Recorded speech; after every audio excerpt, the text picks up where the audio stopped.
forward to seeing you all on Monday. For now, we have a short video.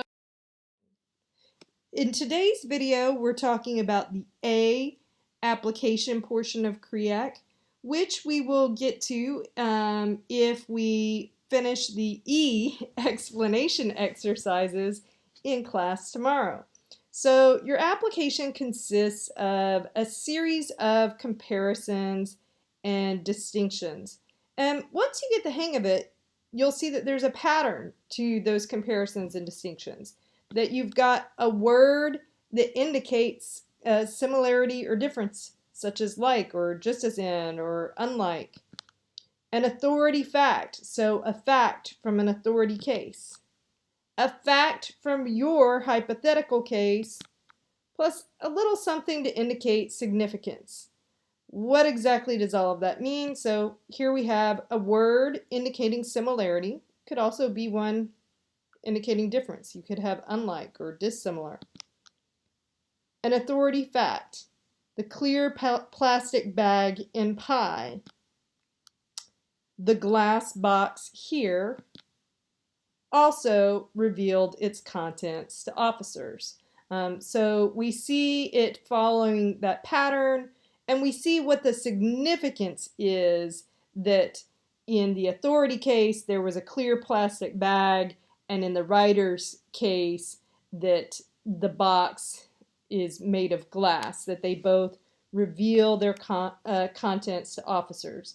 Let's take a look at what an application paragraph would look like.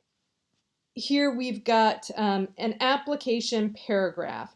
Now, in this particular paragraph, the question is whether a party seemed to have a sufficient relationship to a premises that is named in a search warrant.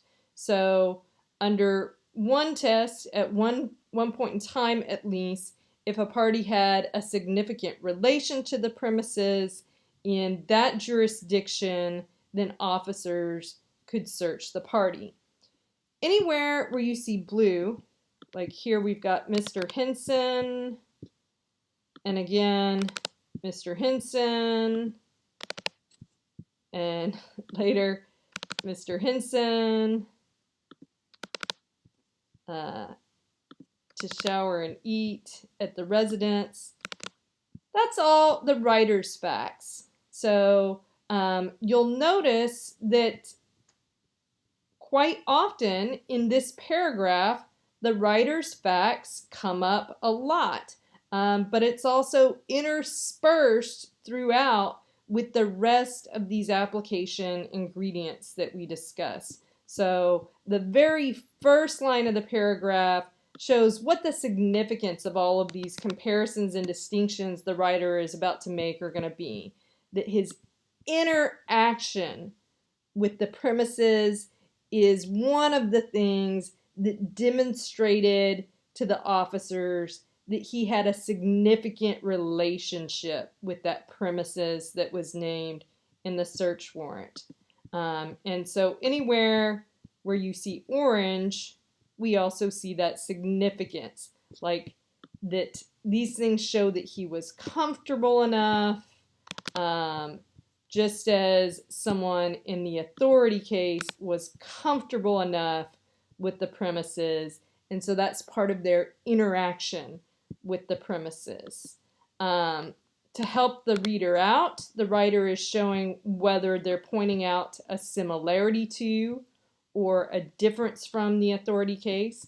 So we see that word like right before the first comparison, and then later in green we see just as before the second comparison, and then in purple we see facts from authority cases. So like Mr. Giwa, who answered the door in his bathrobe, and then again we have another authority case. Mr. Gray was comfortable enough to sleep in the premises. So we put that all together and we have Mr. Henson's interaction with the premises illustrated that he had a significant relationship to the premises.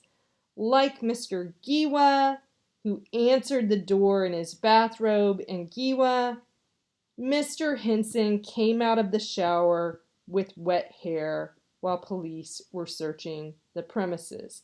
You'll notice there's even a little bit of a parallel structure on each side of this comparison, that we have Mr. Giwa and Mr. Henson both here as subjects who are performing an action that then has a little bit of extra information at the end. And then moreover, Mr. Henson was comfortable enough to shower and eat at the residence, just as Mr. Gray, from an authority case, was comfortable enough to sleep in the premises. All right, so once you learn the pattern, and start practicing it, it actually often gets easier and easier. I look forward to seeing you all on Monday.